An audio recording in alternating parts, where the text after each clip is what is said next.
1심 형량이 적다. 이 기자 이거 무슨 얘기죠?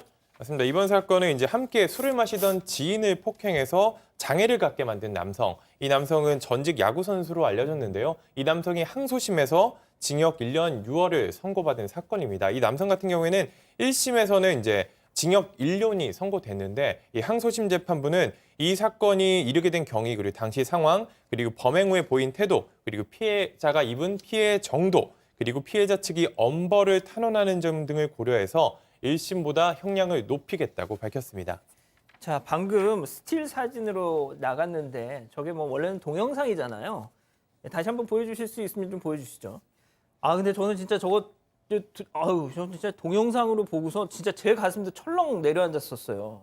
이게 지난해 국민청원을 통해서 알려졌던 거 아닙니까, 이게? 네, 맞습니다. 저 이제 피해자의 아내분이 국민청원 게시판에 글을 쓰면서 알려진 사건인데 남편의 억울함을 풀어주세요 이런 제목으로 글을 올렸었습니다. 이제 2018년 3월에 벌어진 폭행 사건 이후로 본인의 가족들과 남편이 큰 피해를 입고 있다라고 했던 건데 폭행 이후 남편분이 이제 기억력 감퇴와 어눌한 말투, 신경질적인 성격 정도로 변했고 또 IQ가 55 정도의 수준으로 지적장애 판정까지 받았다. 이런 상황이 이르렀는데 본인은 가해자에게 직접적인 사과나 병원비를 받아보지 못했다. 제발 우리 남편의 억울함을 풀어달라. 이렇게 국민청원 게시글을 올렸습니다.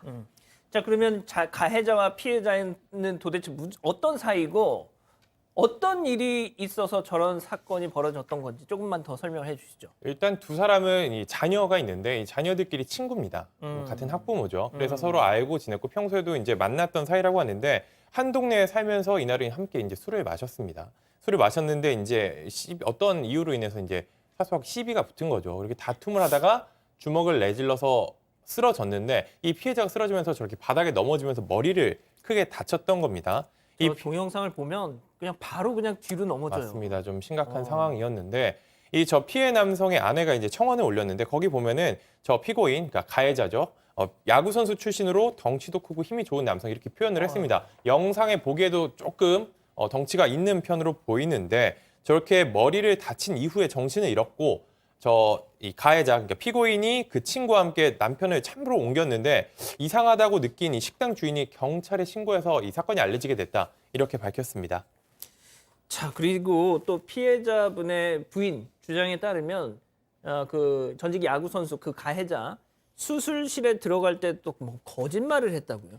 예, 맞습니다. 이 남성 같이 병원에 갔습니다. 그런데 상대방 이 남성이 병원에 같이 가서 수술실에 들어가는 이제 피해자이죠. 남편을 봤음에도 불구하고 본인이 폭행했다는 사실 전혀 알리지 않고 뭐 이 남성이 술에 취해서 그냥 혼자 어디에 부딪힌 것 같다. 이렇게 거짓말을 하기도 했다. 이제 이 남편의 아내분께서는 이렇게 글에도 올렸습니다.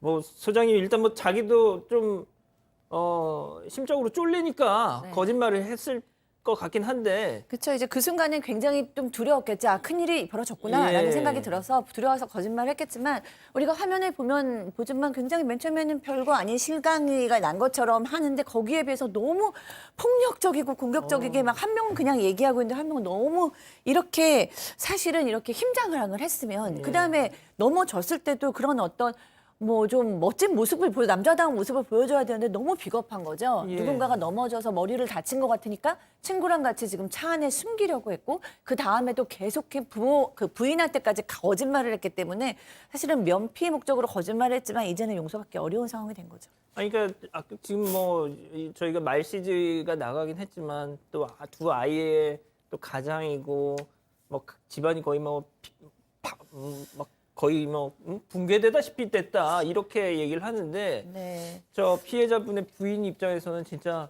이게 단순히 뭐 어떤 금전적인 보상이나 이런 걸로도 피해 회복이 안 될 것 같아요. 네, 사실 마른 하늘의 날벼락인 거고 너무나 멀쩡하고 좋던 가장이 IQ가 55가 됐다. 그럼 이제 지적장애 상급 정도가 된 건데 이제 지적장애 상급 정도면 간단한 공정이나 간단한 작업을 할 수 있지만 주도적으로 적극적으로 사회활동하기가 어려울 수도 있거든요. 그렇기 때문에 직장도 잃었고 이제 아빠로서도 이제 굉장히 좀 어려운 상황에 처하게 되고 아이들이 받을 상처라든가 부인이 받을 상처라든가 이 가정을 생각하면 사실 부인의 마음은 정말 측량하기도 좀 어렵습니다. 예. 자, 그런데 1심 재판부에서는 징역 1년이었습니다. 이게 판결의 이유를 보시면 1년하고 좀 안 맞는 것처럼 느껴질 거예요. 다들 그러십니다, 지금. 네, 왜냐하면 이게 판결문에서 이렇게 말씀을 하거든요. 판사가 재판부에서 생명과 직결되는 중요 부위라서 치명상을 입을 수 있는 상황이었다라는 것이고 실제로 이분은 결과적으로 굉장히 심각한 상황에 빠진 거죠. 그래서 이게 노동 능력을 이만큼 상실했고 저 장애가 올 정도의 상황이었다라면 조금 더 중상해 쪽으로 봐야 됐었는데 그냥 폭행에 의해서 다친 정도 그리고 신체가 그래도 다행히 크게 다치진 않았다 이런 부분까지 고려를 한 것 같긴 합니다만 많이 좀 가벼워 보이긴 합니다. 제가 변호사님도 봤을 때 약간 좀 의아하신 조금 거예요? 의아한 부분이 있어요. 게다가 이제 어찌됐든지 간에 그 피해 회복을 위한 노력 같은 것도 거의 생각보다 많이 안 했거든요. 피고인 쪽에서. 자, 그런데 2심에선 말이죠. 6개월을 더 높게 선고했습니다. 뭐가 달라진 겁니까? 이럴 때 형사 재판에서 그러니까 1년 6개월. 약간의 특수성이 어떨 때 주어지냐면요. 1심 재판부 입장에서는 이 환자의 치료 상황이 진행형일 때가 있습니다. 어떤 말씀이냐면 정말 바람인데 혹시 지금 내가 재판에서 선고를 할 때보다 항소심 때 좀 더 나아질 수도 있다라는 가능성도 있고요. 또 이 피고인이 그 과정에서 피해자에게 많은 어떻게 보면 손해에 대한 배상 같은 걸 해서 합의 같은 것들을 할 수도 있지 않습니까? 그래서 약간은 여지를 두는 경우들도 있거든요. 물론 이제 항소심 판단은 다른 재판부에서 하지만 실제 그런 것들을 고려를 하게 되니까 그래서 조금이나마 낮게 줬던 걸로 봤는데 항소심 과정에서 보면 국민청원까지 올라갈 정도로 심각한 상황이었고 또 피해자가 나아진 부분도 없고 또 피고인도 별로 이게 피해 회복을 위해서 노력한 부분도 많이 보이지 않았기 때문에 오히려 더 가중해서 처벌한 거죠. 그 가중이 됐어도 지금 1년 6개월이란 말이죠. 그걸 놓고도 지금 우리 가족 여러분들 실시간 채팅창에서